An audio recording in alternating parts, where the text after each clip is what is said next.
Bismillahirrahmanirrahim. Assalamualaikum warahmatullahi taala wabarakatuh dan selamat sejahtera. Hari ini saya akan berkongsi sedikit mengenai Hadonah.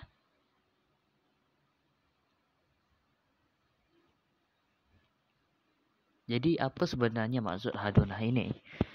Hadonah bermaksud penjagaan kanak-kanak yang masih kecil dan belum berupaya untuk menguruskan dirinya sendiri. Itu maksud Hadanah. Hadanah bermaksud penjagaan kanak-kanak yang masih kecil dan belum berupaya untuk menguruskan dirinya sendiri. Hukum hadanah adalah wajib. Wajib hukumnya. Sedikit yang diambil daripada spektrum ilmu, iaitu ibu ialah orang yang paling berhak untuk menjaga anak selepas perkahwinannya dibubarkan. Namun terdapat sebab-sebab tertentu yang boleh menyebabkan hak seorang ibu terbatal. Itu sedikit yang boleh dikongsikan.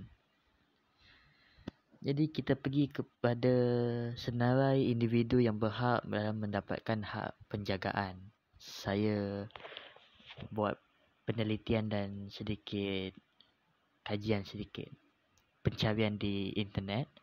Jadi yang pertama sekali ialah ibu. Seterusnya nenek sebelah ibu dan ke atas. Yang ketiga nenek sebelah bapa dan ke atas. Kemudian adik-beradik perempuan seibu sebapa. Lepas tu adik-beradik perempuan seibu dan adik-beradik perempuan sebapa. Ini 6 yang utama. Sebenarnya lagi banyak kalau dicari di internet. Tapi saya kongsikan 6 yang utama. Jadi siapakah yang akan menentukan hadanah dan apakah pertimbangan yang diambil kira? Jadi Mahkamah Syariah lah yang merupakan pihak yang mempunyai autoriti dalam memutuskan dan melakukan pertimbangan utama yang secara tu diberi perhatian utama iaitu kebajikan kanak-kanak tersebut. Yang kedua, kemahuan ibu bapa kanak-kanak.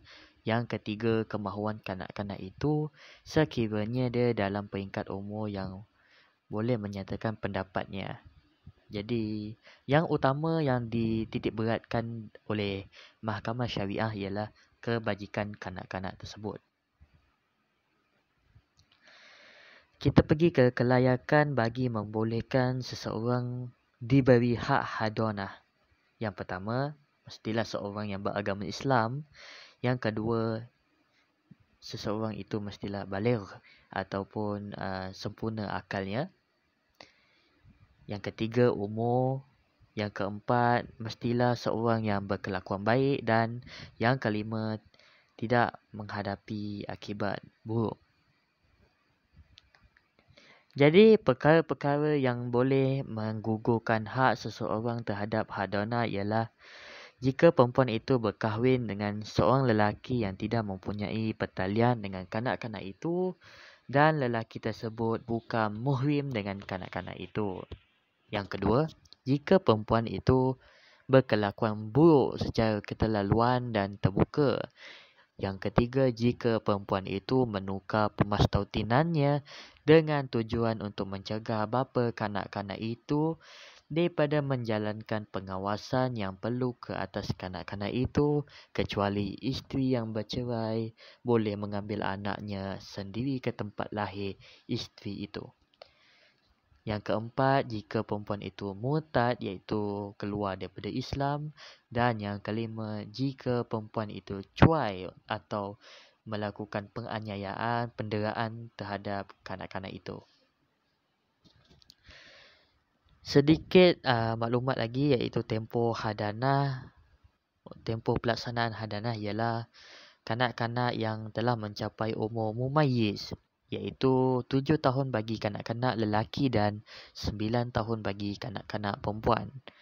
Apabila tamatnya hak hadanah ini, hak jagaan akan turun kepada bapa jika kanak-kanak itu telah mumayyiz. Jadi kanak-kanak itu berhak dalam untuk memilih sama ada tinggal dengan ibu atau bapanya, melainkan kalau mahkamah syariah yang memerintahkan selainnya, sebaliknya. Jadi ada isu berat yang boleh dijadikan persoalan, iaitu siapakah yang berhak ke atas anak yang tidak sah tarafnya. Jawapan dia adalah ibu atau saudara mara ibu. Jadi apakah perintah lain yang boleh dikeluarkan oleh mahkamah? Yang pertama, sekiranya ibu bapa kepada seorang anak itu mendapat jagaan anak, memohon kepada mahkamah syariah untuk suatu perintah tegahan bagi menahan pihak yang tidak diberi jagaan anak, maka anak itu keluar Malaysia, pihak mahkamah syariah boleh mengarahkan demikian sekiranya terdapat alasan yang munasabah.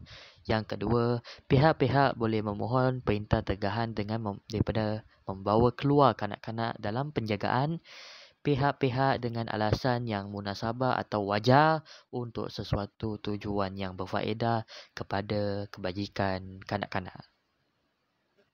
Sekian sahaja perkongsian hadanah daripada saya, sedikit yang saya ambil daripada buku teks dan selebihnya daripada internet. Jika ada salah silap mohon diampun, maaf. Sekian, terima kasih. Assalamualaikum warahmatullahi taala wabarakatuh.